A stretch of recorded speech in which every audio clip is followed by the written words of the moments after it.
दोस्तों, अमेरिका के famous rapper थे टुपाक अमारू शाकुर। उनकी लाइफ का स्ट्रगल आज भी कई यंगस्टर्स को अपना पैशन फॉलो करने के लिए मोटिवेट करता है। उनके हिप हॉप म्यूजिक के पूरे वर्ल्ड में करोड़ों फैंस हैं। उनका बचपन काफ़ी स्ट्रगल में बीता था।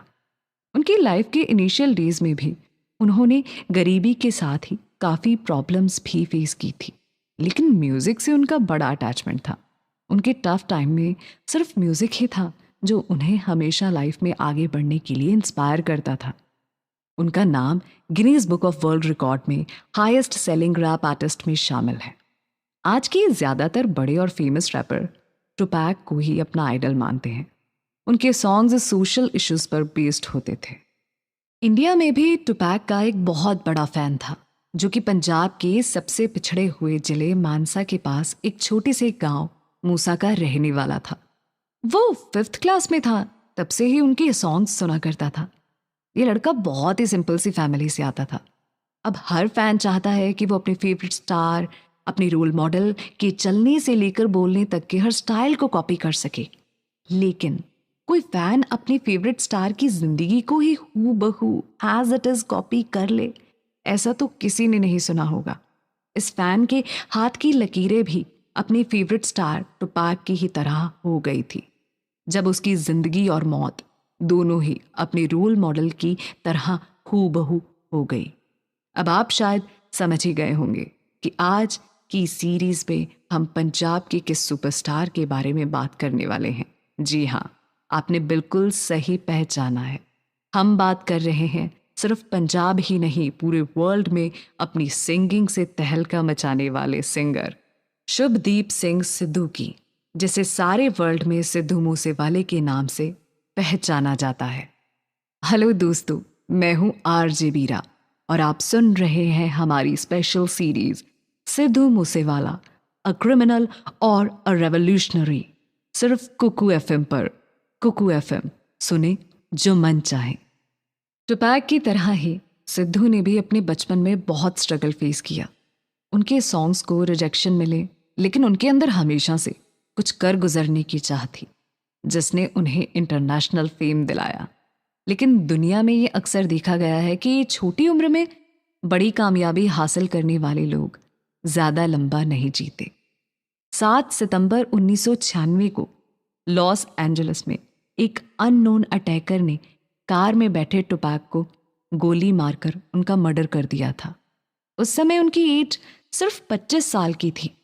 इस इंसिडेंट के लगभग 25 साल बाद पंजाब के मानसा डिस्ट्रिक्ट में भी बिल्कुल ऐसा ही इंसिडेंट रिपीट हुआ। इस बार अटैकर्स के निशाने पर थे पंजाबी म्यूजिक इंडस्ट्री के बेताज बादशाह 28 वर्षीय सिद्धू मूसेवाला। उनकी म्यूजिक को पूरे वर्ल्ड में प्यार मिला, लेकिन उनके इस म्यूजिक की वजह से ही कई लोग उनके दुश्मन भी बन गए थे। ये बात बहुत ही सरप्राइज करने वाली है, लेकिन सच है। जैसे जैसे सिद्धू फेमस हो रहे थे, उनके दुश्मनों की संख्या भी बढ़ती जा रही थी।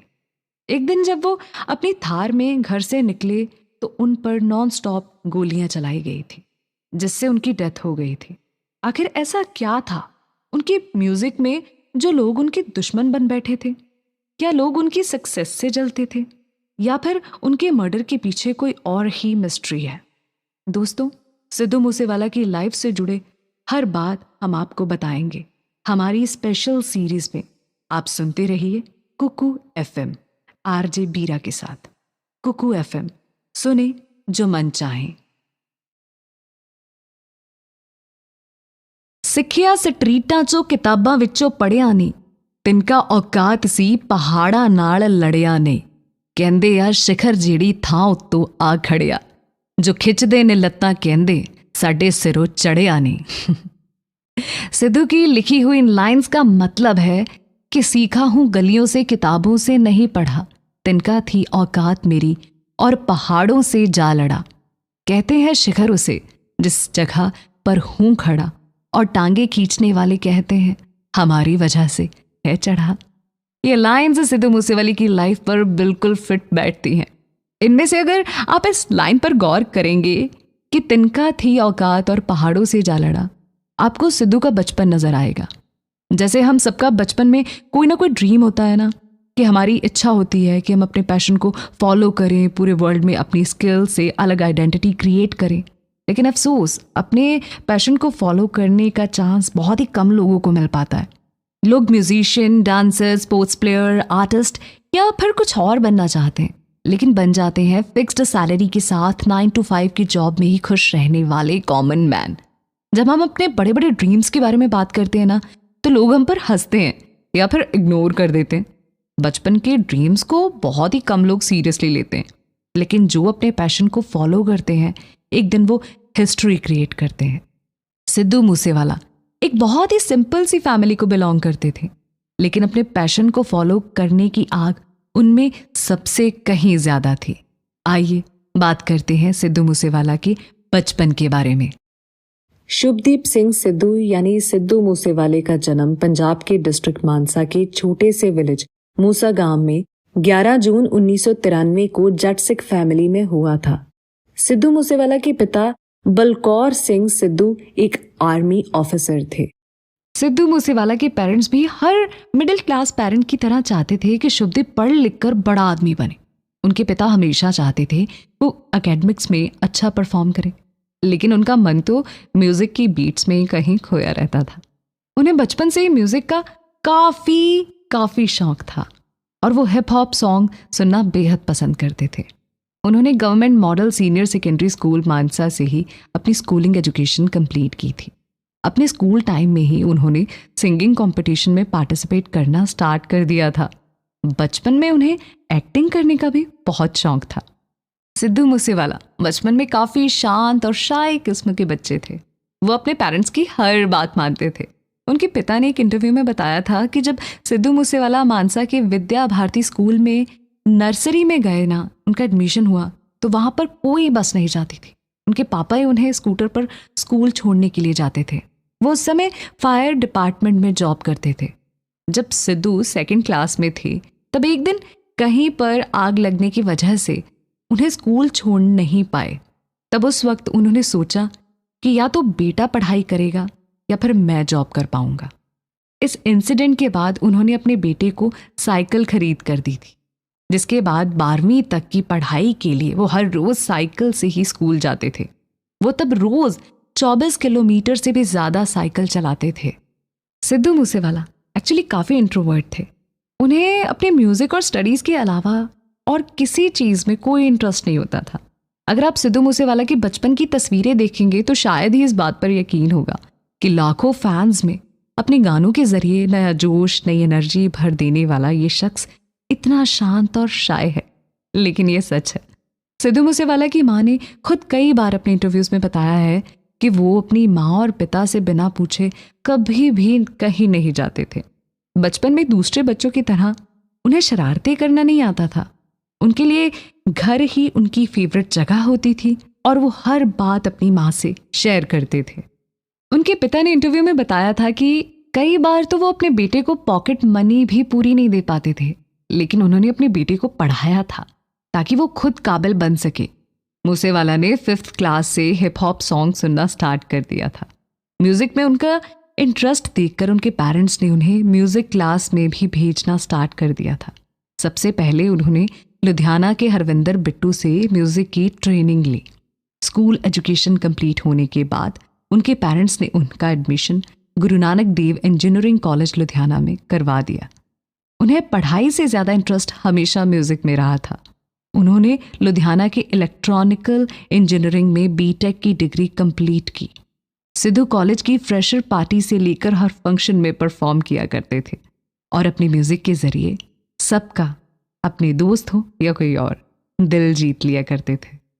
ये तो हम सारे जानते ही हैं कि वो अपनी माँ के साथ एक बहुत ही स्पेशल सा बॉन्ड शेयर किया करते थे और इसको महसूस हमने उनके सॉन्ग डियर मामा में भी किया, जिसे फैंस ने बहुत पसंद किया। उनका सॉन्ग बापू में उन्होंने बताया कि किस किस तरह उनके पिता ने स्ट्रगल के साथ उनकी सारी विशेस पूरी की और उन्होंने अपने सॉन्ग के जरिए ये भी कहा कि वो अब अपने पिता की हर ख्वाहिश को पूरी करना चाहते थे। सिद्धू मूसेवाला वैसे तो अपनी पर्सनल लाइफ के बारे में बहुत ही कम बात करना पसंद करते थे, लेकिन उन्होंने अपने एक इंटरव्यू में बताया था कि अपनी दादी के कहने पर उन्होंने केश रखे थे। उनके पिता आर्मी में अपनी सर्विसेज दे चुके थे। एक एक्सीडेंट की वजह से उनके पिता को अपनी केश कटवाने पड़े थे। उस एक्सीडेंट में उनके कान का पर्दा भी फट गया था और तभी से वो सही तरह सुन नहीं पाते थे। उनके पिता के केश कटवाने पर उनकी दादी को बहुत ज़्यादा दुख हुआ था। उनकी दादी ने उनसे कहा था कि वो केश ना कटवाए। सिद्धू ने अपनी पूरी लाइफ में अपनी दादी की इच्छा का सम्मान करते हुए कभी भी केश नहीं कटवाए थे। उनकी माँ ने भी उनसे वादा लिया था कि वो कभी बालों पर कैंची नहीं चलाएंगे। अब बात करें मार्च 2021 की, जब सिद्धू मूसेवाला एक्ट्रेस सोनम बाजवा के शो दिल दियां गल्ला में नजर आए थे। शो के दौरान सिद्धू ने अपने परिवार के साथ बॉन्डिंग पर खुल के बात की थी, जिसकी क्लिप उनकी डेथ के टाइम काफ़ी वायरल हुई थी। सिद्धू ने बताया था कि जब भी वो किसी शो के लिए बाहर जाते हैं ना, तो हमेशा उनकी माँ ही उनके बाल बनाया करती हैं। मूसेवाला की माँ उन्हें हमेशा कहती थी कि वो एक सिख हैं, उन्हें हमेशा अपने बालों की केयर करना चाहिए। और विडंबना देखिए, उनकी अंतिम यात्रा से पहले भी उनकी माँ ने ही उनके बाल बनाए थे। अपनी माँ की सीख को मानते हुए सिद्धू मूसेवाला अपने फैंस को भी हमेशा केशों का महत्व बताते थे।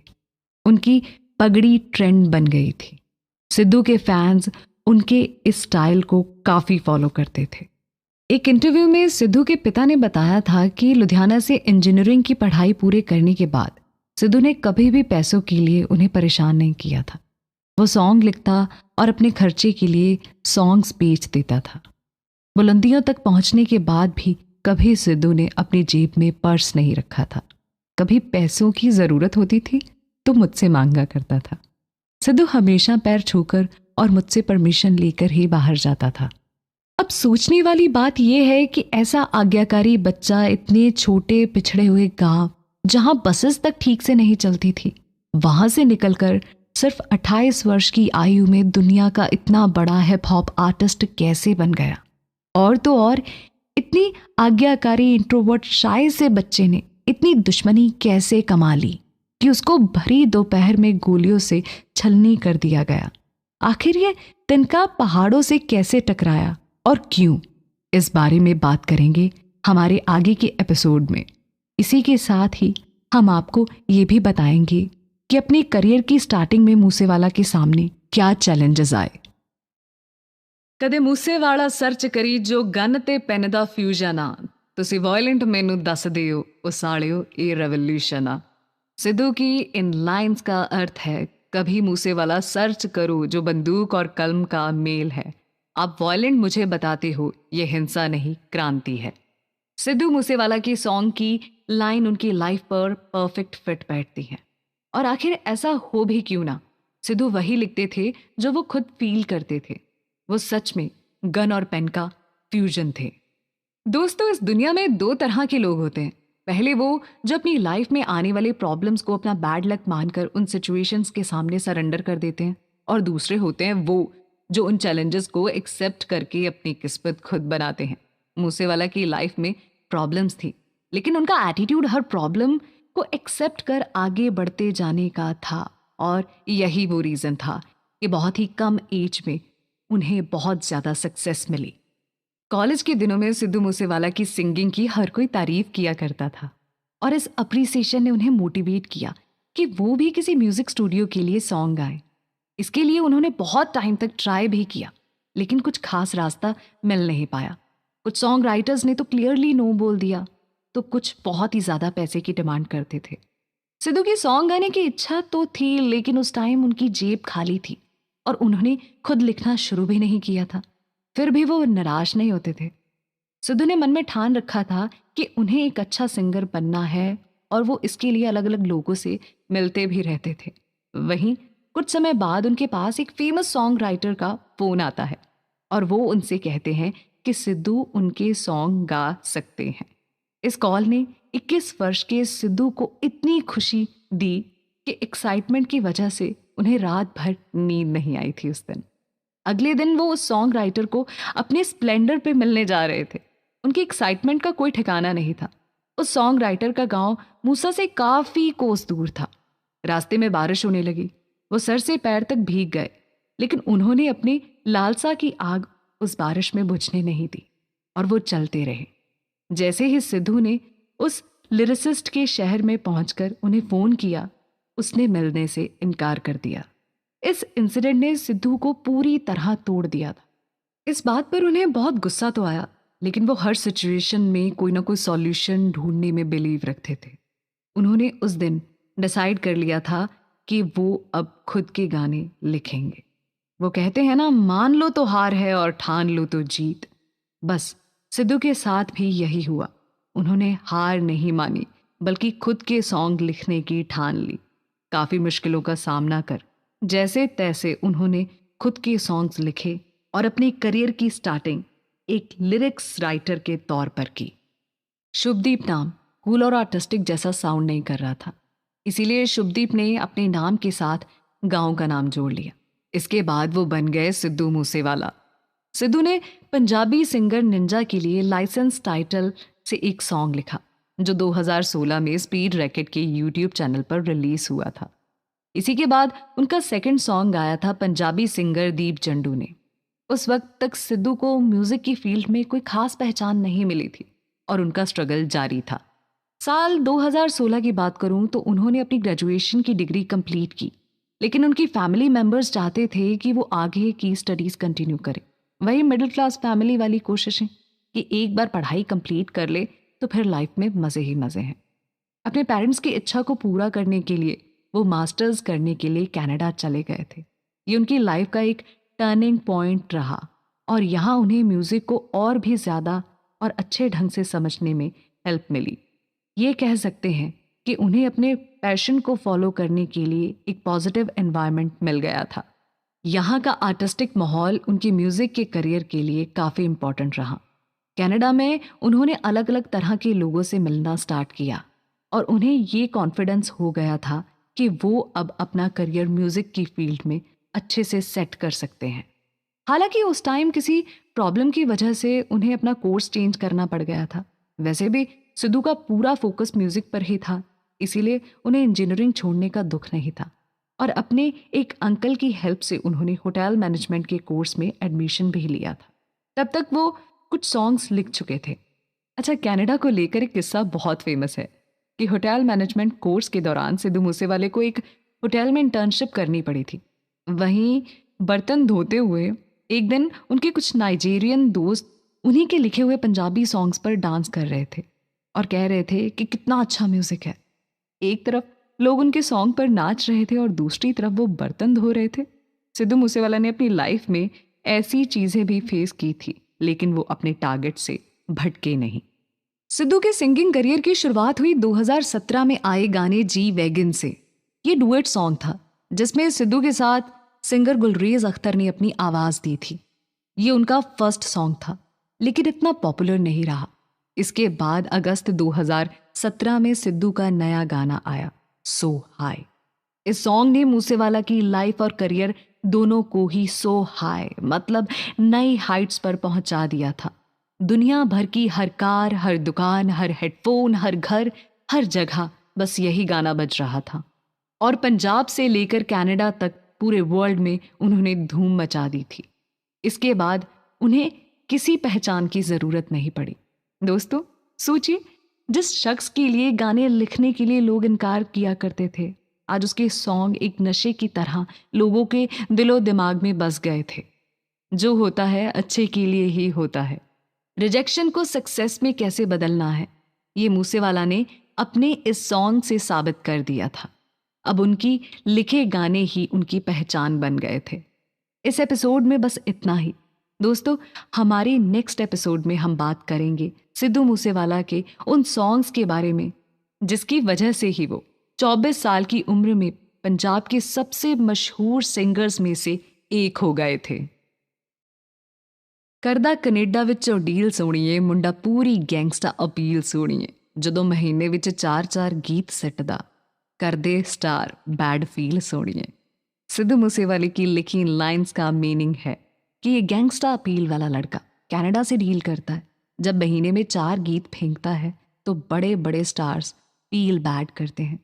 सिद्धू मूसेवाला की म्यूजिक का लेवल भी इंटरनेशनल था और उनका फेम भी। सिद्धू ने जब शुरुआत में अपने 4 गाने रिलीज किए तो म्यूजिक वर्ल्ड में धूम मच गई थी कि आखिर ऐसा कौन सा सिंगर इंडस्ट्री में आ गया है जो एक के बाद एक हिट सॉन्ग्स दिए जा रहा है। हर बड़ा सिंगर शायद उस वक्त सच में थोड़ा सा बुरा फील जरूर कर रहा होगा, क्योंकि कोई तो था जो उन्हें टक्कर देने के लिए नहीं बल्कि उनसे बहुत आगे निकलने की सोच कर आया था। और ये बात सिद्धू मूसेवाले के शुरुआती गानों से ही साबित हो गई थी। दोस्तों, सिद्धू मूसेवाला अपने सॉन्ग्स की वजह से यूथ आइकन बन गए थे। उनके सॉन्ग्स में एक एनर्जी के साथ साथ सोसाइटी को लेकर कई कमेंट किए जाते थे।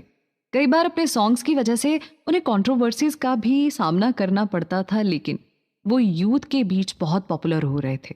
और सो हाई सॉन्ग के बाद उनकी किस्मत का सितारा ऐसे चमका कि फिर उन्हें कभी भी अपने करियर में पीछे मुड़कर नहीं देखना पड़ा। उनके सॉन्ग के लिरिक्स और उनकी इंटरव्यूज सोशल मीडिया पर देखते ही देखते वायरल हो जाते थे। उनकी लैंग्वेज भले ही पंजाबी थी, लेकिन उनकी पॉपुलैरिटी इंटरनेशनल थी। उनके सॉन्ग्स में सोसाइटी को चेंज करने की बात होती थी। सो हाय गाने को यूट्यूब पर 455 मिलियन से ज्यादा बार देखा जा चुका है। सिद्धू ने ना सिर्फ इस सॉन्ग को अपनी आवाज दी थी, बल्कि उन्होंने इस सॉन्ग के लिरिक्स को भी खुद लिखा था। सो हाई सॉन्ग के लिए उन्हें ब्रिट एशिया टीवी म्यूजिक अवार्ड में बेस्ट लिरिसिस्ट का अवार्ड भी मिला था। सिद्धू मूसेवाला ने अपने एक इंटरव्यू में बताया था कि मेरा नेचर हमेशा बेबाक रहा है, और यही उन्होंने अपने सॉन्ग्स के जरिए भी बताने की कोशिश की थी। वो कहते थे कि मेरा नेचर बिल्कुल रॉ है और मैं कभी भी खुद पर कोई फिल्टर नहीं लगाता हूँ। वो सिर्फ अपने इमोशंस को अपने सॉन्ग्स के जरिए एक्सप्रेस करने की कोशिश करते थे। सिद्धू मूसेवाला ने अपनी पूरी लाइफ एक विनिंग रेसलर की तरह जी थी। अपने हर स्टेज शो में परफॉर्मेंस के टाइम सिद्धू मूसेवाला अपनी थाई पर हाथ मारते और अपने एक फिंगर को हवा में खड़ा करते थे। ये उनका स्टाइल था। इसको सोशल मीडिया पर उनके फैंस कॉपी करते थे। उनके पिता ने भी उनके इस सिग्नेचर स्टाइल में उन्हें अंतिम विदाई दी थी। फैन सिर्फ उनके म्यूजिक को ही पसंद नहीं करते थे, बल्कि उनकी लाइफस्टाइल को भी काफी फॉलो करते थे। सक्सेस मिलने के बाद उनका स्टाइल स्टेटमेंट भी काफी पसंद किया गया था। सिद्धू मूसेवाला को बहुत ही छोटी एज में सक्सेस मिली थी, और ऐसे में सबके मन में एक ही क्वेश्चन आता था कि आखिर उनके सॉन्ग्स में ऐसी क्या बात थी जो यंगस्टर्स को इतना ज़्यादा अट्रैक्ट करते थे। सबसे बड़ी बात तो ये थी कि उन्होंने हमेशा अपनी टारगेट ऑडियंस यानी यूथ पर ही फोकस होकर अपने सॉन्ग्स बनाए थे। उनके सॉन्ग्स और म्यूज़िक के बारे में कहा जाता था कि उनके गाने भड़काऊ होते थे, या ये कह सकते हैं कि उनके म्यूज़िक का टाइप थोड़ा रिबेलियस था। उनके सॉन्ग की लैंग्वेज भी वैसी ही होती थी जैसे आजकल की यंग जनरेशन को पसंद है। उनके सारे सॉन्ग्स पंजाबी में होते थे, लेकिन कई बार वो अपने सॉन्ग्स का मीनिंग इंग्लिश में भी बयां किया करते थे। अगर हम पिछले कुछ सालों के ट्रेंड को देखें तो मूवीज़, वेब सीरीज़ से लेकर स्टैंड अप कॉमेडी में भी अब्यूजिव लैंग्वेज यूज़ किया जा रहा है, और उसे यह कहकर जस्टिफाई किया जाता है कि ये आजकल के यूथ की लैंग्वेज है। सिद्धू के भी कई सॉन्ग्स ऐसे होते थे जिसमें थोड़ा बहुत अब्यूजिव वर्ड्स का यूज़ होता था। सिद्धू के गानों का फील ओवरऑल रिबेलियस किस्म का होता है। हैवी बीट और बेस के साथ जिस तरह वो अपने सॉन्ग्स को प्रोजेक्ट करते थे, वो अंदाज यंगस्टर्स को काफ़ी पसंद आता था। बेसिकली उनके सॉन्ग्स में नार्सिज्म यानी खुद को दूसरों से बेहतर शो किया जाता था। यही उनका मेन फोकस होता था। इसी वजह से वो यंगस्टर्स के बीच पॉपुलर भी हुए, क्योंकि हर युवा को लगता है कि उसका स्टाइल और अंदाज दूसरों से बेस्ट है। हमारे नेक्स्ट एपिसोड में हम बात करेंगे उनकी उस एल्बम के बारे में जिसे फैंस का तो बहुत प्यार मिला, लेकिन मीडिया और कई लोगों ने उन्हें काफ़ी क्रिटिसाइज भी किया था। तो सुनते रहिए कुकू एफएम। नी मैं ब्रैम्पटन वांग जीवां, रखा गोरे काले नाल कुड़े, डब नाल लूगर लग्या आ ते फ्लड आण वाली चाल कुड़े, जिउणा नहीं बहुता चिर बिल्लो, जिन्हां उत्ते मेरा सिर बिल्लो, उन्हां मोढियां उत्ते माण कुड़े। ये लाइंस है सिद्धू मूसेवाले के फेमस एल्बम PBXA के सॉन्ग बैड फैला की।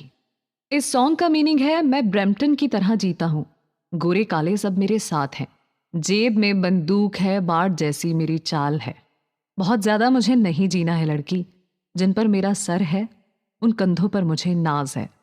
दोस्तों, इस सॉन्ग की 2 लाइंस पर फोकस करने की ज़रूरत है। पहली, जेब में बंदूक है और दूसरी, बहुत ज़्यादा मुझे नहीं जीना है। PBX1 वायरल हो रही थी और उसके साथ ही सिद्धू मूसेवाला इंडियन मीडिया की नज़र में भी आ गए थे। उनके सॉन्ग्स में गन्स को रखना और उनका यूज़ करना प्राउड करने वाला बताया गया था, जैसे पंजाब में बढ़ रहे गन कल्चर से कनेक्ट किया जा रहा था। और वहीं इसकी दूसरी लाइन थी, बहुत ज़्यादा मुझे नहीं जीना है। वो ये बताती है कि शायद सिद्धू जानते थे कि उनकी लाइफ में अब खतरा बढ़ने वाला है। सिद्धू जब फेमस होने लगे तो उन्होंने इंडिविजुअल सॉन्ग्स रिलीज करना स्टार्ट कर दिया था। 2018 में सिद्धू ने अपना पहला एल्बम रिलीज किया, PBX1 टाइटल के साथ। रिलीज की गई इस एल्बम में टोटल 13 सॉन्ग थे। उन्होंने इस एल्बम को PBX नाम इसीलिए दिया था क्योंकि ये उनकी गाड़ी का नंबर था। PBX1 का हर सॉन्ग हिट हुआ था और उसके बाद सिद्धू मूसेवाले की अपनी फैंस के बीच में एक इमेज बन गई थी कि ये रिबेलियस सॉन्ग लिखता और गाता है। उनके सॉन्ग्स में दुनिया बदलने की बात होती थी।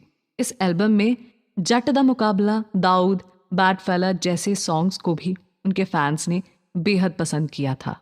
उनकी इस एल्बम के सभी सॉन्ग्स को मिलियन व्यूज मिले थे। अपनी फर्स्ट एल्बम की रिलीज के साथ ही मूसेवाला सक्सेस के उस पीक पर थे जहां शायद ही कोई 25 वर्ष की आयु में पहुंच पाता है। उनका ये एल्बम कैनेडियन एल्बम चार्ट पर चार्टेड था। इस एल्बम को साल 2019 में ब्रिट एशिया टीवी म्यूजिक अवार्ड्स में बेस्ट एल्बम अवार्ड दिया गया था। इसी के साथ ही सिद्धू मूसेवाले ने बेस्ट इंटरनेशनल मेल एक्ट और बेस्ट लिरिसिस्ट का अवार्ड अपने नाम किया था। उनके सॉन्ग लेजेंड को ट्रैक ऑफ द ईयर का अवार्ड दिया गया था। एक पंजाबी सिंगर इंटरनेशनल लेवल पर फेमस हो रहा था और ये सभी के लिए एक प्राउड मोमेंट भी था। उनकी फैन फॉलोइंग के साथ ही उन्हें क्रिटिसाइज करने वाले लोग भी बढ़ते जा रहे थे। एक तबके को सिद्धू तभी से खटकने लगे थे। उस वक्त लोगों ने कहा था कि उनके जट दा मुकाबला जैसे सॉन्ग कास्टिज्म को प्रमोट कर रहा है। इस तरह के सॉन्ग यूथ को गलत तरीके से इन्फ्लुएंस करेगा। ऐसा कहा गया था कि इस सॉन्ग में किसी एक कास्ट को सुपीरियर दिखाने की कोशिश की गई है और बाकी कास्ट को नीचा दिखाया जा रहा था। वहीं यंगस्टर्स इस सॉन्ग को अलग ढंग से फील कर रहे थे। इसे लेकर कहा गया था कि इंडिया एक ऐसी कंट्री है जहां कास्ट सिस्टम अपने आप में एक बड़ा चैलेंज है। ऐसे में एक सिंगर आता है जो इस कल्चर को बढ़ावा देता है, इसे अपने सॉन्ग्स में रोमांटिसाइज करता है और उसकी टारगेट ऑडियंस देश की न्यू जनरेशन है। वहां तो इस तरह की चीजें बिल्कुल अनएक्सेप्टेबल है। उनके इस सॉन्ग को मीडिया ने भी बहुत क्रिटिसाइज किया था। सिर्फ मीडिया ही नहीं बल्कि मीम पेज और इंटरनेट पर हेट फैलाने वाले लोगों ने भी उन्हें बहुत जज किया। कभी उनके म्यूजिक और हथियारों के शौक को लेकर, तो कभी ये बोलकर कि ऐसे चेहरे वाला कहाँ सेलिब्रिटी बनने को निकला है। एक तरफ जहां इस एल्बम को नेगेटिवली लिया जा रहा था, वहीं दूसरी तरफ ये एल्बम वर्ल्ड वाइड पॉपुलर हो रही थी। उनका कंट्रोवर्शियल सॉन्ग जट दा मुकाबला यूके एशियन म्यूजिक चार्ट में 11वें नंबर पर पहुंच गया था। एल्बम के अगेंस्ट नेगेटिविटी उनकी सक्सेस में काफ़ी हेल्पफुल प्रूव हो रही थी। उन्होंने अपने एक लाइव शो में बताया था कि उन्होंने अपनी फर्स्ट एल्बम को PBX टाइटल क्यों दिया था। उन्होंने कहा कि मैं अपनी लाइफ में कोई भी हिस्टोरिकल डिसीजन नहीं लेता हूँ, जो मेरे मन और दिल को अच्छा लगता है वही करता हूँ। उनकी रेंज रोवर का नंबर भी PBX से स्टार्ट होता है और इसीलिए उन्होंने इस एल्बम को ये टाइटल दिया था।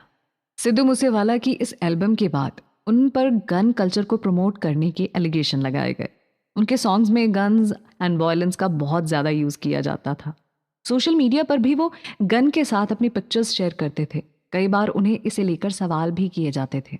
उनके सॉन्ग्स को लेकर कहा जाता था कि वो यंगस्टर्स के बीच में भी गैंगस्टर कल्चर को बढ़ावा देने का काम करते हैं। मूसेवाला से एक टीवी इंटरव्यू में सवाल किया गया था कि उनके सॉन्ग गैंगस्टर कल्चर को प्रमोट करते हैं और इससे यंगस्टर्स पर गलत इम्पैक्ट होता है। तो इसके जवाब में उन्होंने कहा था कि हथियार रखना कोई क्राइम नहीं है। अगर ऐसा है तो गवर्नमेंट क्यों वेपन रखने के लिए लाइसेंस देती है। मैं अपने पास वेपन सिर्फ इसलिए रखता हूँ ताकि खुद की सेफ्टी कर सकूं। उन्होंने ये भी कहा था कि उन्हें वेपन्स रखना पसंद है। उन्हें शूटिंग की फील्ड में जाने का चांस नहीं मिला, वरना वो इस फील्ड में ज़रूर जाते। सिद्धू मूसेवाले को गन वायलेंस को प्रमोट करने का जिम्मेदार भी ठहराया जाता था। वैसे भी पंजाब में गन वायलेंस इंडिया के बाकी स्टेट्स के कंपैरिजन में काफ़ी ज़्यादा है और ऐसा कहा जाता है कि उनके सॉन्ग्स यंगस्टर्स को गन कल्चर की तरफ अट्रैक्ट करते थे। यंगस्टर्स पर उनके सॉन्ग्स के नेगेटिव इम्पैक्ट पर उन्होंने एक इंटरव्यू में कहा था कि जब भी किसी बच्चे को ये कहा जाता है कि ये चीज़ गलत है तो उसके अंदर क्यूरियोसिटी होती है कि आखिर ऐसा क्यों कहा गया है। अगर हम किसी चीज़ को करने से यंगस्टर्स को रोकते हैं तो उनका झुकाव उसकी तरफ हो जाता है। हमें चाहिए कि हम बच्चे को सही और गलत का डिफरेंस करना अच्छे से सिखाएं। उन्होंने कहा था कि हमारे रिलीजन में भी हथियार को बॉडी का एक ज़रूरी हिस्सा बताया गया है और अपनी सेफ्टी के लिए वेपन रखना कोई गलत बात नहीं है। आर्मी भी अपने पास हथियार रखती है, वो देश की सिक्योरिटी के लिए ज़रूरी है। मैं भी सिर्फ अपनी सेफ्टी के लिए ही वेपन का यूज़ करता हूँ। जब सवाल किया गया कि आप हमेशा गन्स के साथ ही नज़र आते हैं और हमेशा इन्हीं को प्रमोट करते हैं, तब उन्होंने जवाब में कहा था कि मैंने कई सारे अच्छे सॉन्ग्स भी बनाए हैं लेकिन लोग उनके बारे में बात नहीं करते। मैंने अपने पेरेंट्स को डेडिकेट करते हुए 2 सॉन्ग्स बनाए थे, वो भी फैंस ने बेहद पसंद किए। नेगेटिव चीज़ें लोग जल्दी ढूंढ लेते हैं लेकिन मेरे अच्छे सॉन्ग्स के बारे में कोई बात नहीं करता। वैसे उनकी ये बात काफ़ी हद तक सही भी है। उन्होंने सिर्फ गन वाले गाने ही नहीं बल्कि बहुत सारे रोमांटिक और फैमिली कल्चर वाले गाने भी बनाए थे। उल्टा पंजाब के बाकी सिंगर्स की तरह उन्होंने कभी भी शराब या किसी और प्रकार की नशीली वस्तुओं को प्रमोट नहीं किया। और तो और उनके रोमांटिक गानों में भी बाकी सिंगर्स की तरह लड़की की बॉडी को रोमांटिसाइज नहीं किया गया था। उल्टा साफ सीधे कल्चर वाला रोमांस होता था जो इज्जत से शादी का हाथ मांगने की बात करता था। लेकिन फिर भी पंजाब में बढ़ते गन वायलेंस को इग्नोर नहीं किया जा सकता था। अगर फिगर्स की बात करें तो पंजाब में देश की पॉपुलेशन का केवल 2% है लेकिन यहाँ देश की 10% लाइसेंस बंदूकें हैं। होम मिनिस्ट्री की फिगर्स की बात करें तो जनवरी 2022 तक पंजाब में 3,90,275 से अधिक लाइसेंस वेपन्स थे। पंजाब में हर 1,000 लोगों पर 13 बंदूक लाइसेंस है। पंजाब में 5 साल में 3,500 से ज़्यादा मर्डर के इंसिडेंट्स हो चुके हैं। पंजाब में गन कल्चर को प्रमोट करने का क्रेडिट पंजाबी सिंगर्स को ही जाता है जो अक्सर अपनी एल्बम्स में गले में सोने की चेन और बंदूक राइफल पहने दिखाई देते हैं। पंजाब में गन कल्चर इतना ज़्यादा बढ़ गया था कि 2019 में पंजाब और हरियाणा हाई कोर्ट ने भी सॉन्ग्स में वायलेंट एक्टिविटीज़ और वल्गर सॉन्ग्स को ग्लोरीफाई करने को लेकर ऐसे सिंगर्स को फटकार लगाई थी। हमारे नेक्स्ट एपिसोड में बात करेंगे कि वो इंडिया वापस क्यों आए और आने के बाद उनकी लाइफ में क्या चेंज हुआ। सिद्धू मूसेवाले ने छोटे से गांव से निकलकर कनाडा के साथ साथ पूरे वर्ल्ड में अपनी पहचान बना ली थी। जिन लोगों को पंजाबी समझ में भी नहीं आती थी ना, वो भी उनके म्यूजिक के बड़े फैन होते जा रहे थे। कई इंटरनेशनल स्टार्स उन्हें सोशल मीडिया पर फॉलो करने लगे थे। कुछ यंगस्टर्स जहां उनसे इंस्पायर होकर उन्हें अपना लेजेंड मानने लगे थे, वहीं कुछ लोग उनके हेटर्स भी बन गए थे। सिद्धू मूसेवाले को पसंद और फॉलो करने वाले लाखों लोग थे लेकिन कुछ लोग ऐसे भी थे जो उनकी सक्सेस से काफ़ी जलते थे। शायद उन्हें यह बात पसंद नहीं आ रही थी कि छोटे से गांव से निकलकर इस लड़के ने, जिसका इंडस्ट्री में कोई गॉडफादर नहीं है, उसे इतनी कम एज में इतनी पॉपुलैरिटी कैसे मिल रही है। इस वजह से लोगों ने उनके सॉन्ग्स और म्यूजिक में नेगेटिविटी ढूंढना स्टार्ट कर दिया था। साल 2019 में होने वाले सरी म्यूजिक फेस्टिवल में उन्हें बैन कर दिया गया था। हालांकि उनके फैंस ने सिद्धू मूसेवाले का नाम हटाने की वजह से इस फेस्टिवल का बहुत ज़्यादा प्रोटेस्ट भी किया था। लोग बैनर के साथ सड़कों पर आए थे और free Sidhu Moosewala hashtag Twitter पर ट्रेंड करने लगे थे। कुछ लोगों का मानना था कि उनके सॉन्ग गन कल्चर और वायलेंट एक्टिविटीज़ को बहुत ज़्यादा प्रमोट करते हैं और इसी वजह से उन्हें बैन कर दिया गया था। वहीं जो सिद्धू मूसेवाला के सपोर्ट में थे, उनका कहना था कि सिद्धू मूसेवाला की लाइफ में कंट्रोवर्सीज रही हैं, लेकिन ये बात ध्यान देने वाली है कि उनका कोई क्रिमिनल रिकॉर्ड नहीं था। वो हमेशा लोगों से बहुत ही पोलाइट तरीके से बात करते थे। कुछ लोगों का मानना था कि मूसेवाले को उनके आउटस्पोकन रैपिंग की वजह से ही परेशानियां फेस करनी पड़ी हैं, लेकिन वो कोई क्राइम नहीं है। सोशल मीडिया पर अब मूसेवाले को उनके लुक्स को लेकर ट्रोल किया जाने लगा था। उनके लुक्स को लेकर सोशल मीडिया पर पेजेस पर मीम बनाए जाने लगे थे।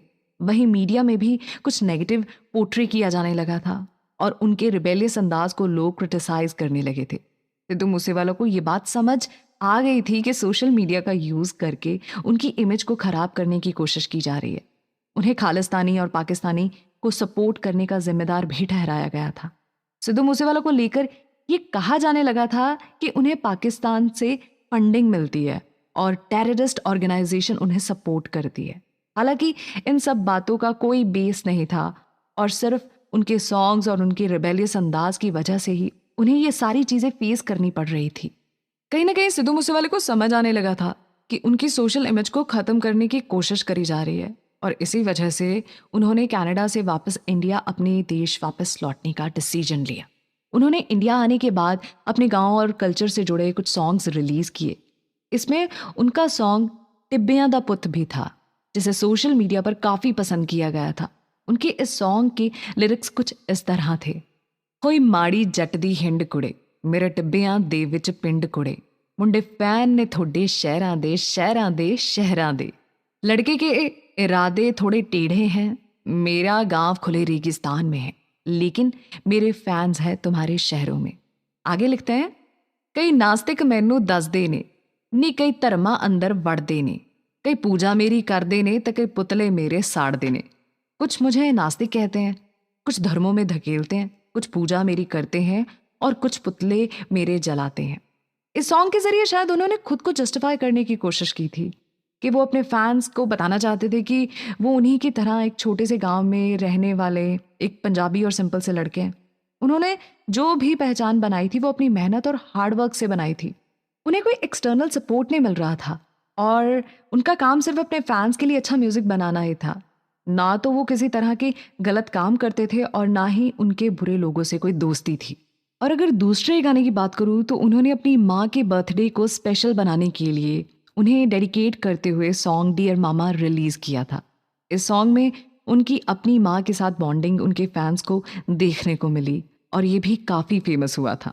इस गाने के वीडियो में सिद्धू के बचपन की तस्वीरें देखने को मिली और इतनी हैरानी वाली बात थी कि वो छोटा सा सहमा हुआ बच्चा आज अपनी कलम और गायकी के जोर पे पूरी दुनिया में छाया हुआ था और उसे लोग टेररिज्म के साथ जोड़ रहे थे।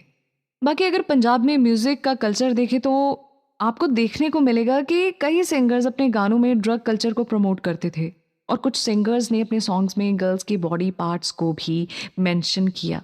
लेकिन सिद्धू मूसेवाला के सॉन्ग में ये सब देखने को नहीं मिलता था। हमेशा ये कहते थे कि अगर मैं अपने गानों में कोई गलत बात करता हूँ, मेरे गानों में किसी तरह की कमी पेशी है तो मुझे ज़रूर बताएं। इससे ये भी पता चलता था कि उनके सॉन्ग्स में भले ही एक बेबाक रेवोल्यूशनरी अंदाज होता है लेकिन उनके अंदर बहुत पोलाइटनेस भी है। दोस्तों, सिद्धू मूसेवाला के फेमस एल्बम में से एक था मूस टेप। इसने आते इंटरनेट पर तहलका मचा दिया था और इंटरनेशनली भी काफ़ी पसंद किया गया था। हमारे नेक्स्ट एपिसोड में हम बात करेंगे मूस टेप के म्यूज़िक के बारे में कि आखिर इसमें ऐसी क्या बात थी कि इस एल्बम ने इंडस्ट्री को हिला दिया था।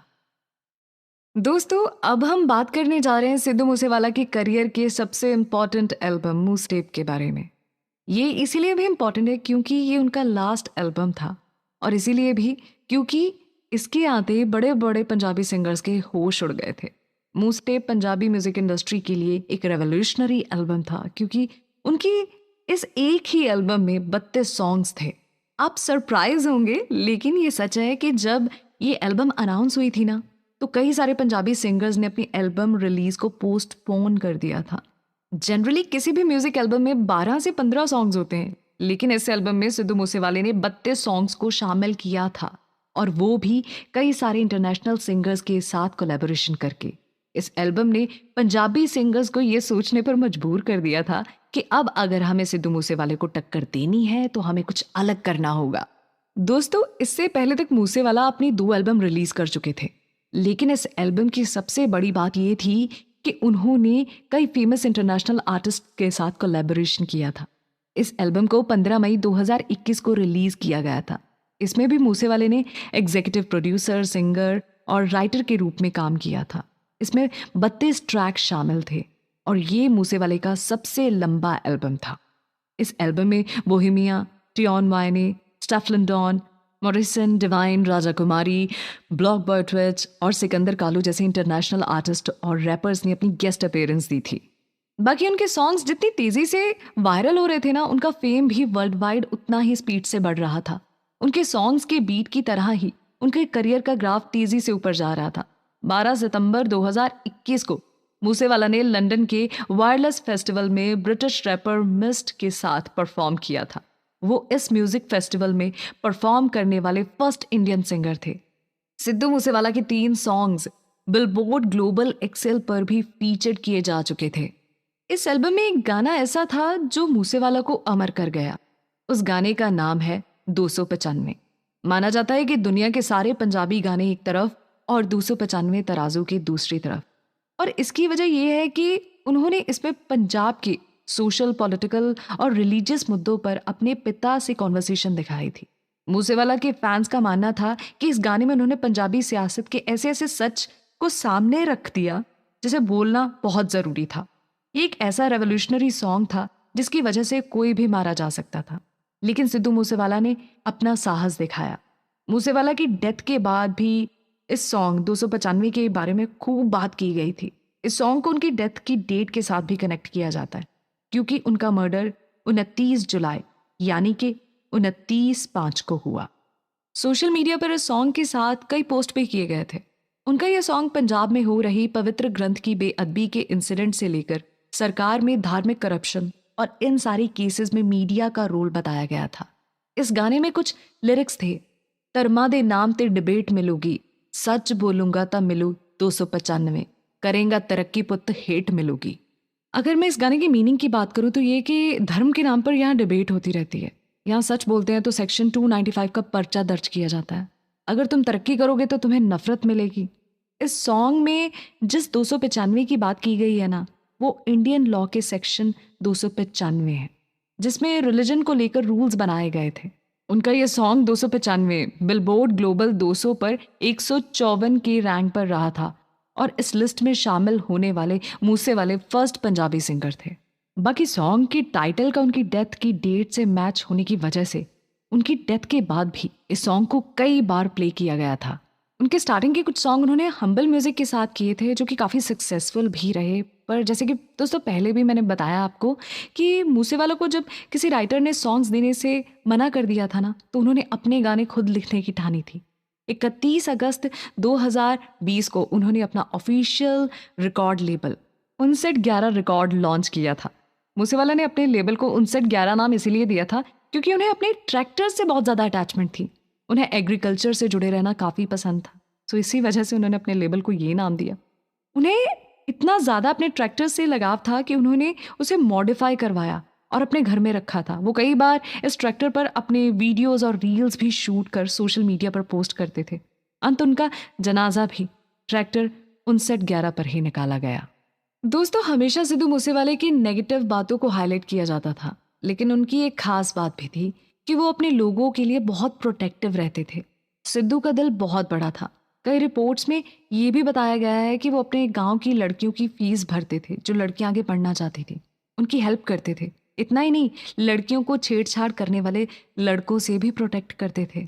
अगर वो किसी को लड़कियों के साथ बदतमीजी करते देखते तो तुरंत स्टैंड लेते थे और उनकी हेल्प करते थे। दोस्तों सिद्धू मूसेवाला की लाइफ में जितने चर्चे उनकी सक्सेस के हैं, उतने ही चर्चे उनसे जुड़ी कंट्रोवर्सीज के भी। हमारी नेक्स्ट एपिसोड में हम बात करेंगे सिद्धू मूसेवाला से जुड़ी कंट्रोवर्सीज के बारे में। सिद्धू मूसेवाले को अपनी लाइफ में जितना नेम और फेम मिला, उनका कंट्रोवर्सी से भी उतना ही गहरा रिलेशनशिप रहा। सिद्धू मूसेवाले का पूरा करियर काफी विवादों में रहा था। अपने सॉन्ग्स में गन और वायलेंस की वजह से उनके ऊपर कई बार FIR भी की गई थी। सिद्धू मूसेवाला कई बार अपने इंटरव्यूज में कह चुके थे कि उन्हें अपने हेटर्स और अपनी नेगेटिव इमेज से कोई फर्क नहीं पड़ता था और वो कुछ भी गलत नहीं कर रहे थे। सिद्धू मूसेवाला अपने सॉन्ग्स की वजह से काफी पॉपुलर हो चुके थे और उनके हेटर्स को ये बात पसंद नहीं आ रही थी, और इसी वजह से कई लोगों ने उनकी शक्ल और लिरिक्स का खूब मजाक उड़ाया था। उनकी शक्ल को लेकर कई सारे मीम्स भी बनाए गए थे, लेकिन मूसेवाले ने कभी भी इन बातों पर ध्यान नहीं दिया क्योंकि उनके गानों को पूरे वर्ल्ड से कमाल का रिस्पॉन्स मिल रहा था। बाकी सिद्धू मूसेवाले को उनकी रेवोल्यूशनरी सॉन्ग की वजह से वैंकूवर सिटी में बैन कर दिया गया था। इसकी वजह ये बताई गई थी कि उनके सॉन्ग्स बहुत वायलेंट होते हैं। सिद्धू की लाइफ से जुड़ी कंट्रोवर्सीज में सबसे टॉप पर आता है 4 मई 2020 को हुआ एक इंसिडेंट। उस समय सोशल मीडिया पर उनके 2 वीडियोस को जमकर शेयर किया जा रहा था, जिसमें से एक में वो AK-47 चलाते नजर आए और इसमें 5 पुलिस वाले भी उनके साथ थे। दूसरे वीडियो में वो अपनी पर्सनल पिस्टल दिखाते हुए नजर आ रहे थे। इसके बाद 19 मई 2020 में 6 पुलिस वालों को सस्पेंड कर दिया गया था। इसके लिए मूसेवाले पर बरनाला थाने में आर्म एक्ट के तहत केस रजिस्टर्ड कर लिया गया था, क्योंकि ये पूरा इंसिडेंट बरनाला का ही था। जुलाई 2020 में उन्हें बेल मिल गई थी और बाद में इस पर इन्वेस्टिगेशन भी शुरू हुई। उसके ऊपर आर्म एक्ट का केस लगा था, लेकिन इस बात से सैड या होपलेस होने की बजाय सिद्धू ने अपनी सिचुएशन पर भी एक सॉन्ग बना दिया था। इस गाने में वो खुद पर लगे चार्जेस को संजय दत्त के साथ कंपेयर कर रहे थे और इस चीज को भी ग्लोरीफाई कर रहे थे कि उसी साल जून में सिद्धू पर अपनी कार में ब्लैक कलर का ग्लास लगाने पर फाइन लगाया गया था। सिद्धू को कई बार उनके सॉन्ग्स की वजह से क्रिटिसाइज किया गया था। ओलंपिक शूटर अवनीत कौर सिद्धू ने भी उनके सॉन्ग्स में गन्स के बहुत ज्यादा यूज को लेकर उन्हें क्रिटिसाइज किया था।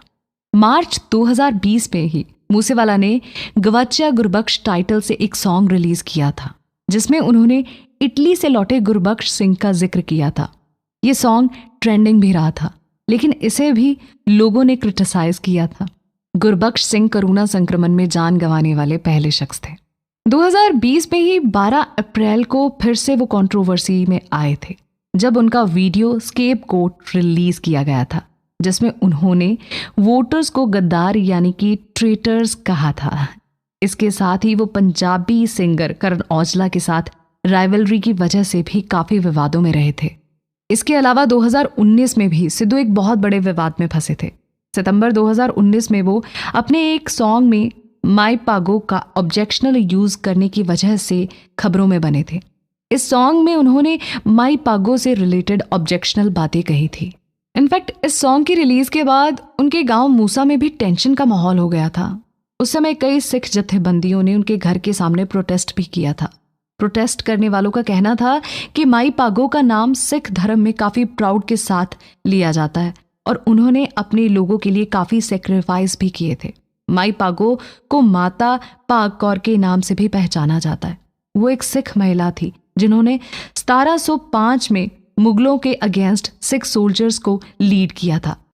जब मूसेवाला के विलेज की कंडीशन ज्यादा बिगड़ गई थी, तो इसके बाद उनके पिता बलकौर सिंह ने और माँ और गांव की सरपंच चरण कौर ने इसके लिए सभी से माफी मांगी थी। बाद में खुद मूसेवाला ने भी सोशल मीडिया पर इसके लिए माफी मांगी थी और साथ ही उन्हें मार्च 2020 में अकाल तख्त पर भी पेश होना पड़ा था। बाकी फिर से 2020 में ही पखियां पखियां सॉन्ग की शूटिंग के दौरान सिद्धू मूसेवाला पर यंगस्टर्स को प्रोवोक करने का एलिगेशन लगा था, जिसमें सिद्धू के साथ सिंगर मनकिरत औलख के साथ 5 और लोगों के अगेंस्ट केस फाइल किया गया था। सिद्धू किसानों के आंदोलन को भी सपोर्ट करने की वजह से काफी चर्चा में आए थे। 2020 में देश भर के किसान मोदी सरकार के 3 एग्रीकल्चरल लॉज के विरोध में आंदोलन शुरू कर चुके थे। ये आंदोलन 1 साल से अधिक समय तक चला था। जब मोदी सरकार ने बिल वापस लिया, तब जाकर आंदोलन खत्म हुआ। 25 सितंबर 2020 को जब किसानों ने बिल के विरोध में भारत बंद किया, तब सिद्धू ने अपनी होम डिस्ट्रिक्ट मानसा से इस मूवमेंट में पार्टिसिपेट किया था। इसके बाद वो किसानों के सपोर्ट में बहुत सारी जगहों में नजर आए थे। उसके बाद कई पंजाबी सिंगर्स ने किसानों के सपोर्ट में इस मूवमेंट में हिस्सा लिया। जब मूसेवाला इस मूवमेंट का पार्ट बने, तब उनके सपोर्ट में लाखों लोगों की भीड़ आती थी। उन्होंने इस दौरान पीएम मोदी पर और किसानों के लिए एक सॉन्ग भी लिखा था और उसे गाया भी था। उन्होंने पीएम मोदी को लेकर कहा था कि पीएम मोदी राज करें, लेकिन वो राज हमारे महाराजा रंजीत सिंह की तरह करे। हम भी आपके राज में खुश हैं, परंतु आज देश का 60 करोड़ किसान सड़क पर है। महाराजा रंजीत सिंह पंजाब स्टेट के किंग थे और उन्हें शेरे पंजाब के नाम से जाना जाता है।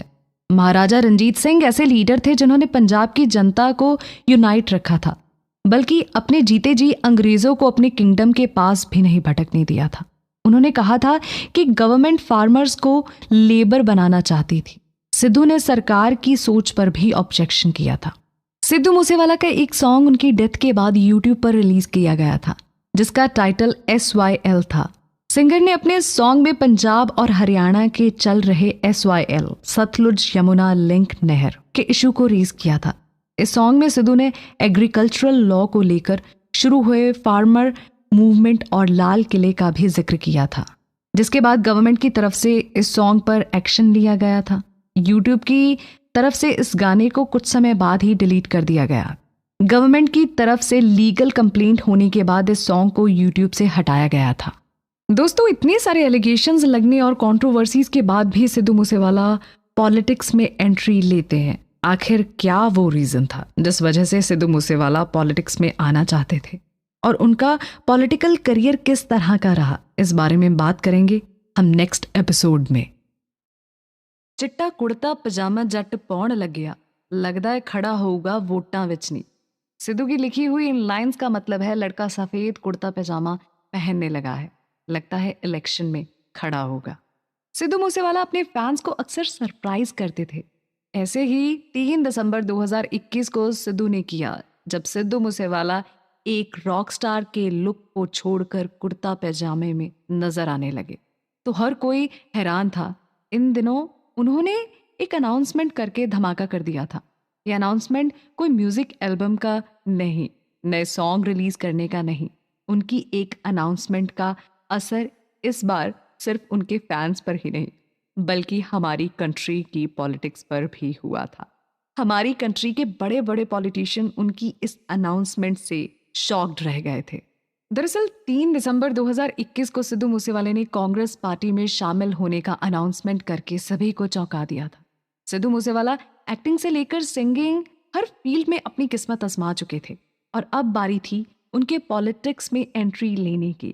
कुछ लोगों का ये भी मानना था कि मूसेवाला ने कांग्रेस पार्टी इसीलिए ज्वाइन की थी ताकि उन पर सारे केस खत्म हो जाएं और वो वापस कनाडा जा सके। इंडिया में कई केस रजिस्टर होने की वजह से सिद्धू कनाडा नहीं जा पा रहे थे। कहा जाता है कि सिद्धू मूसेवाले का पॉलिटिक्स में इंटरेस्ट शायद अपनी माँ के लिए इलेक्शन कैंपेन के वक्त डेवलप हुआ था।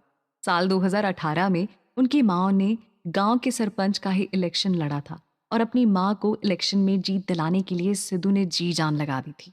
उन्होंने अपनी माँ के लिए खूब प्रमोशन किया था और इसका रिजल्ट ये रहा था कि उनकी माँ इलेक्शन जीती और सरपंच भी बनी। सिद्धू मूसेवाला ने हमारी कंट्री की सबसे पुरानी पार्टी कांग्रेस का हाथ थामा था। कांग्रेस ज्वाइन करने के बाद सिद्धू मूसेवाला ने कहा था कि मुझे पार्टी का हिस्सा बनकर बहुत खुशी हो रही है। मैं पॉलिटिकली भी पंजाब की आवाज़ उठाना चाहता था। तो कांग्रेस में शामिल होने की एक वजह पंजाबियों की आवाज़ उठाना भी था। Sidhu 2022 Punjab legislative assembly election के लिए कांग्रेस में शामिल हुए थे। अपने एक इंटरव्यू में सिद्धू मूसेवाला ने कहा था कि पॉलिटिक्स ज्वाइन करने के पीछे उनका मोटिव अपने लोगों की सेवा करना है। पंजाब के लोगों ने उन्हें बहुत प्यार और सपोर्ट दिया था और वो इसे पे बैक करना चाहते थे। उन्होंने कहा था कि वो यंग हैं, एजुकेटेड हैं और काबिल भी, और वो पॉलिटिक्स के जरिए अपने लोगों के लिए कुछ अच्छा करना चाहते थे। सिद्धू ने अपने इलेक्शन कैंपेन में कई बार ये लाइंस यूज़ की थी, मैं कहीं नहीं जा रहा हूँ, मैं यहीं रहूँगा और यहीं मरूंगा। वो अपने कई कैंपेन्स में ये लाइन रिपीट करते थे और आखिर में उनके साथ हुआ भी ऐसा ही था। उनके गांव से कुछ किलोमीटर दूर ही उनका मर्डर हुआ था। मानसा डिस्ट्रिक्ट से कांग्रेस कैंडिडेट बनाए जाने के बाद सिद्धू मूसेवाला ने कहा था कि मानसा के सारे मुद्दे उनके जहन में हैं, सारा ब्लूप्रिंट बना रखा है। मैं वाहिगुरु का शुक्राना करने जा रहा हूँ। मेरा कोई भी काम आज तक शांति से नहीं हुआ है, हर काम खड़के दड़के से ही हुआ है, फिर भी कामयाब हुआ हूँ। हालांकि उन्हें पॉलिटिक्स की फील्ड में सक्सेस नहीं मिली। वैसे सिद्धू मूसेवाला के कांग्रेस में जाने पर भी खूब कंट्रोवर्सी हुई थी, यहाँ तक कि यंगस्टर्स ने उन्हें सोशल मीडिया पर अनफॉलो करना शुरू कर दिया था। यंगस्टर्स का कहना था कि कांग्रेस पंजाब में सिख दंगों के लिए रिस्पॉन्सिबल है। उस पार्टी में जाकर मूसेवाला ने गद्दारी की है। इसके जवाब में सिद्धू मूसेवाला ने एक वीडियो जारी कर सवाल किया था। मूसेवाला ने पूछा था कि जिन लोगों ने दंगों के बाद कांग्रेस की सरकार बनाई वो लोग कौन थे। पूर्व पीएम डॉक्टर मनमोहन सिंह भी इसी पार्टी में थे, तो उन्हें लोग क्या कहेंगे। इतना ही नहीं, कांग्रेस में भी कुछ एमएलएज ने सिद्धू मूसेवाला को मानसा टिकट देने पर प्रोटेस्ट किया था। इस पर मूसेवाला ने टिकट ना मिलने पर इंडिपेंडेंट इलेक्शन लड़ने की वार्निंग भी दे दी थी। सिद्धू मूसेवाला एक यंग कैंडिडेट थे और मानसा के लोगों के बीच उनकी पकड़ भी अच्छी थी।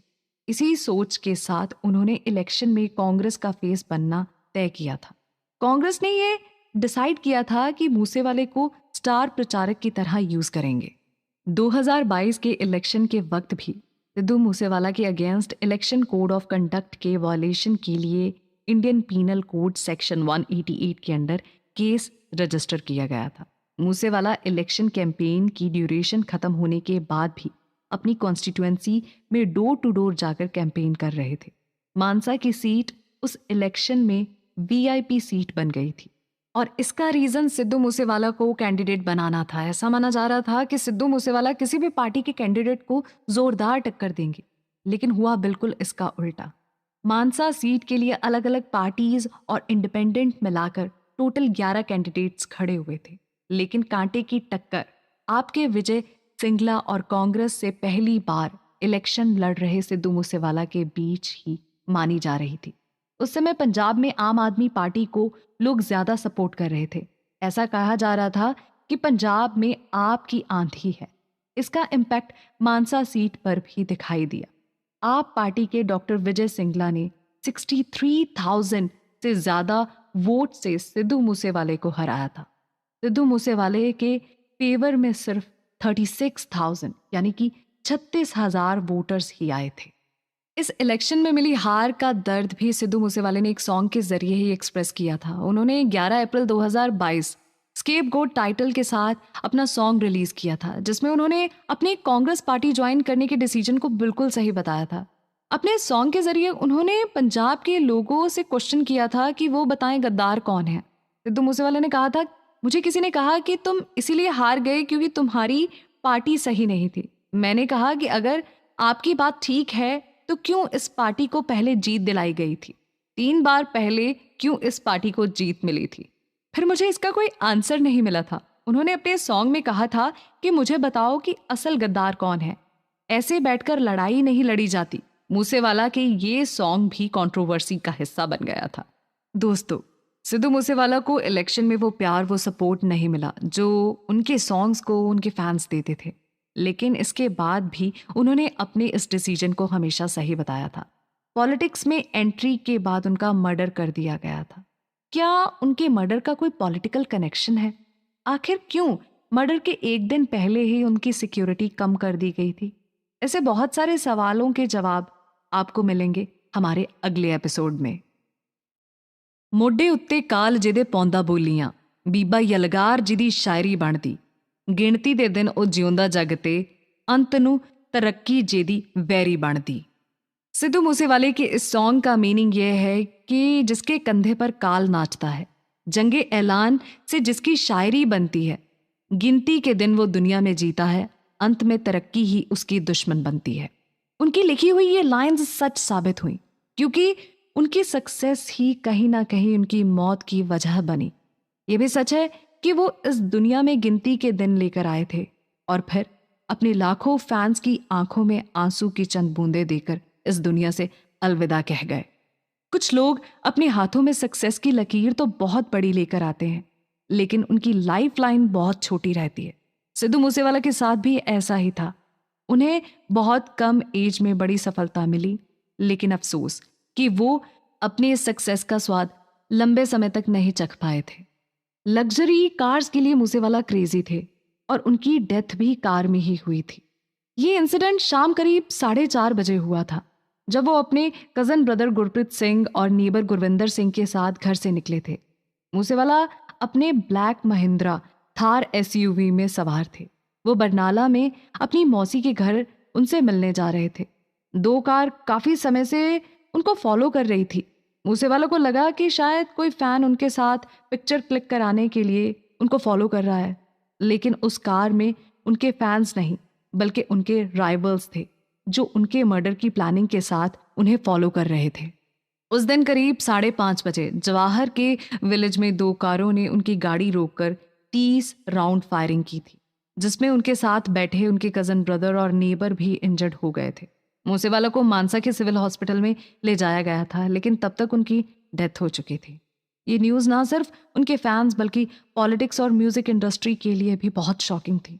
उनके मर्डर को उनके राइवल्स के साथ ही नहीं बल्कि पॉलिटिक्स के साथ भी कनेक्ट किया जा रहा था, क्योंकि उनकी डेथ से एक दिन पहले ही सिद्धू मूसेवाला की सिक्योरिटी कम कर दी गई थी।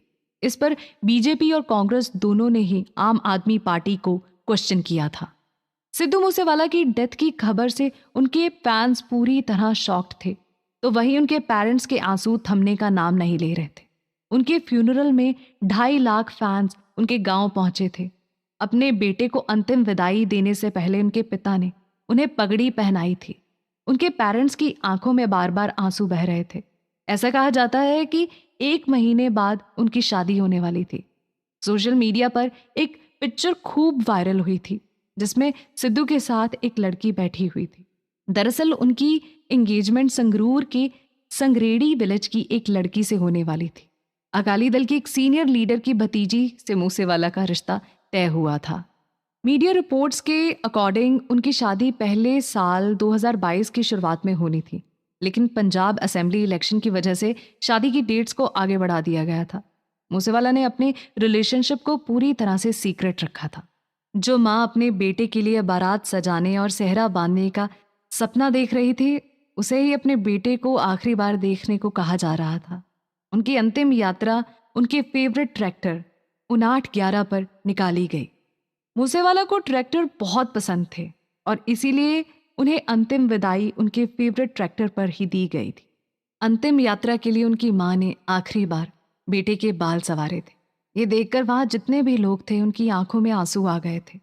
उनके पिता ने सिद्धू मूसेवाला के शव की मूंछों पर ताव भी दिया था और बाद में सपोर्टर्स और चाहने वालों के बीच सिद्धू मूसेवाला के पिता इतने इमोशनल हो गए थे कि उन्होंने सबके सामने अपनी पगड़ी उतार दी थी और बुरी तरह रोने लगे थे। उनकी अंतिम अरदास में भी कई लोग शामिल हुए थे। उस टाइम जब उनके पेरेंट्स सिद्धू मूसेवाला के साथ बिताए लम्हों के बारे में बात करने लगे, तो वहां मौजूद शायद ही कोई था जो अपने आंसू रोक पाया था। उनकी माँ ने कहा था कि मेरा बेटा हमेशा टीका लगवाकर घर से निकलता था। जब तक माँ टीका नहीं लगाती थी, बुलाता रहता था, माँ माँ माँ। 29 मई को पहली बार ऐसा हुआ था कि उनकी माँ पास में कहीं गई हुई थी और वो बिना टीका लगाए घर से निकले थे और उनके साथ इतनी बड़ी घटना हो गई। माँ से बिना टीका लगवाए घर से सिद्धू निकले, लेकिन फिर कभी वापस नहीं लौटे। उनके पेरेंट्स की आंखों में अब सिर्फ बचा है तो कभी ना खत्म होने वाला इंतजार और उनकी यादें। उनकी माँ ने यह भी कहा था कि बचपन से लेकर आज तक कभी भी मेरे बेटे की कोई शिकायत नहीं आई थी। मेरे बेटे का कभी गलत काम पर इन्वॉल्वमेंट नहीं था। मेरा बेटा बहुत अच्छा था। अरदास वाले दिन इमोशनल होते हुए सिद्धू के पिता ने कहा था, मेरा बच्चा संत था, उसने कभी किसी को नुकसान नहीं किया। मेरे बच्चे के बारे में उल्टा सीधा ना लिखें, सोशल मीडिया पर गलत ना लिखें।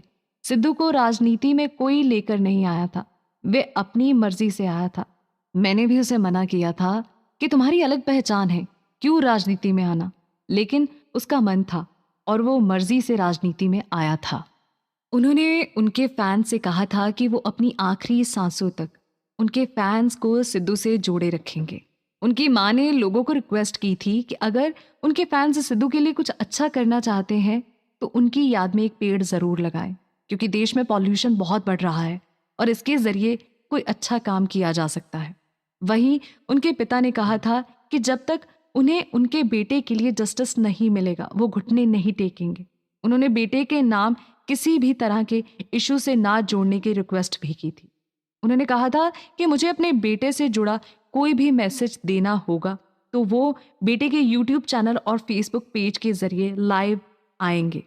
सिद्धू के नाम पर किसी भी फेसबुक पेज, इंस्टाग्राम वगैरह पर ट्रस्ट ना करें। सिद्धू मूसेवाला इस दुनिया को अलविदा कह चुके थे, लेकिन उनकी सडन डेथ कई सवाल खड़े कर रही थी। दरअसल मूसेवाला पंजाब के गैंगस्टर लॉरेंस बिश्नोई और उनके गैंग के निशाने पर थे। लॉरेंस बिश्नोई के साथी और Canada based gangster Goldy Brar ने सोशल मीडिया पर सिद्धू मूसेवाला के मर्डर की रिस्पॉन्सिबिलिटी भी ली। लॉरेंस बिश्नोई फिलहाल तिहाड़ की जेल में बंद है और उस पर एलिगेशन है कि वो जेल से बैठकर ही अपना गैंग ऑपरेट कर रहा है। उसके गैंग में 700 शूटर है जो कनाडा के साथ ही दूसरी कंट्रीज में भी एक्टिव है। लॉरेंस बिश्नोई कभी पंजाब यूनिवर्सिटी का स्टूडेंट लीडर हुआ करता था। मूसेवाला के मर्डर का एक और रीजन बताया गया है, विक्की मुदखेड़ा का मर्डर। 8 अगस्त 2021 को मोहाली के यूथ अकाली लीडर विक्रम सिंह यानी विक्की मुदखेड़ा का मर्डर कर दिया गया था। विक्की पंजाब के गैंगस्टर लॉरेंस बिश्नोई का बेहद क्लोज था। इस मर्डर केस में मूसेवाला के मैनेजर शगुनप्रीत सिंह का नाम सामने आया था। इसके बाद से ही लॉरेंस बिश्नोई गैंग सिद्धू पर अटैक करने का प्लान बना रहा था। सिद्धू के शूटर्स को पकड़कर एनकाउंटर कर दिया गया, लेकिन दुनिया भर में सिद्धू के लिए आज भी लाखों आंखें रो रही हैं। ब्लैक अमेरिकन्स का कहना है कि सिद्धू ने हिप हॉप के जरिए पंजाब के गांव के हालातों को दुनिया भर के गांव के हालातों से कंपेयर कर दिया था। इसीलिए फर्क नहीं पड़ता था कि वो कौन सी भाषा में गा रहा है, हम सब उसका दर्द और संघर्ष समझते थे। दुनिया भर में जो भी हिप हॉप का सच्चा फैन है वो सिद्धू की भाषा चाहे ना समझा हो, लेकिन उसकी मौत पर रोया जरूर है। मैं बंदा नहीं मैं दौर हाँ, जिन्हों चाहते हो मुकाउणा तुसी, भुल जाओ ये दिन कदे नहीं हो आना, तुसी भुल जाओ। इन लाइंस का मतलब होता है कि मैं इंसान नहीं एक दौर हूं जिसे खत्म करना चाहते हो, इसीलिए भूल जाओ वो दिन कभी नहीं आएगा।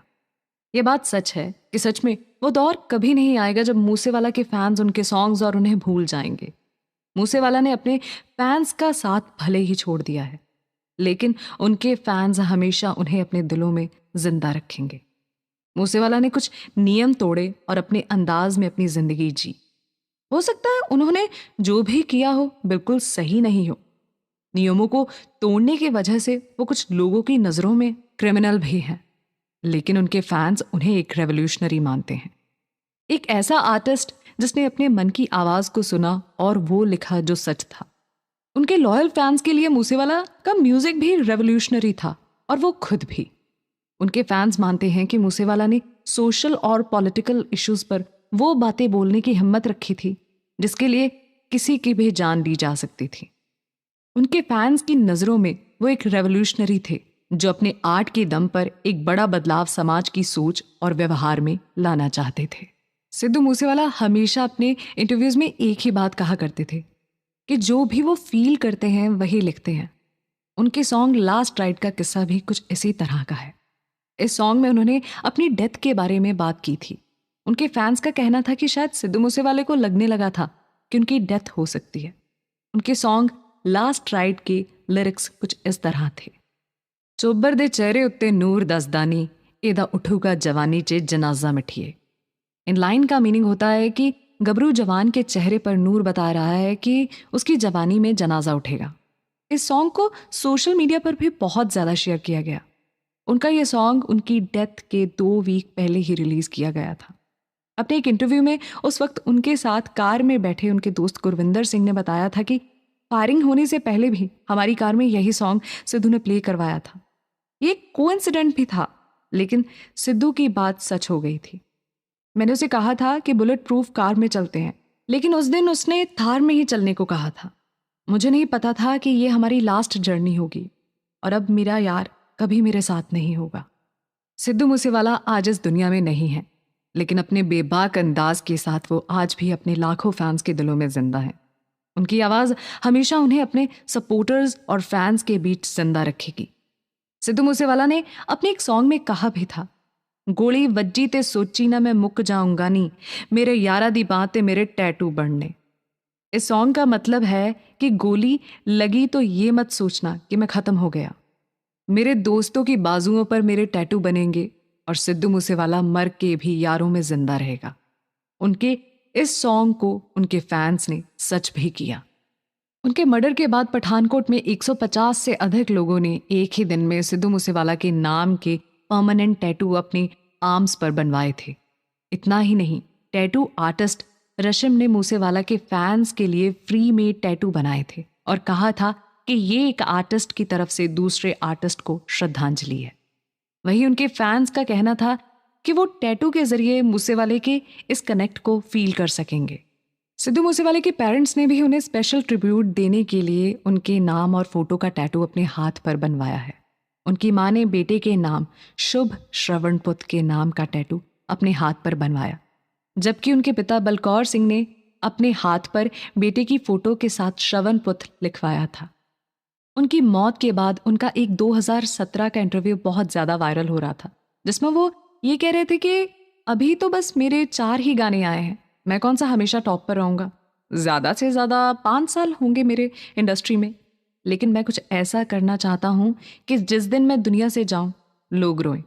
उनकी यह बात बिल्कुल शब्द दर शब्द सच हो गई थी और फैंस अपनी आंसुओं को रोक नहीं पा रहे थे। सिद्धू कानून की आंखों में बेशक एक क्रिमिनल रहे, लेकिन जमीन से जुड़े हुए लोगों का मसीहा हो गए। 5 साल के करियर में उन्होंने लगभग 130 गाने बनाकर पंजाबी संगीत, हिप हॉप और क्रांतिकारी शायरी की जगत को मालामाल कर दिया। अब चाहे वो रेवोल्यूशनरी हो या क्रिमिनल, इस बात को नकारा नहीं जा सकता कि वो कुदरत का एक ऐसा करिश्मा थे जो शायद सदियों में एक बार होता है। दोस्तों, इस सीरीज में बस इतना ही। उम्मीद करते हैं कि ये सीरीज आपको पसंद आई होगी। अगर आपको हमारी ये स्टोरी अच्छी लगी है तो कमेंट करके ज़रूर बताएं। तब तक सुनते रहें कुकू एफएम। कुकू एफएम, सुने जो मन चाहे।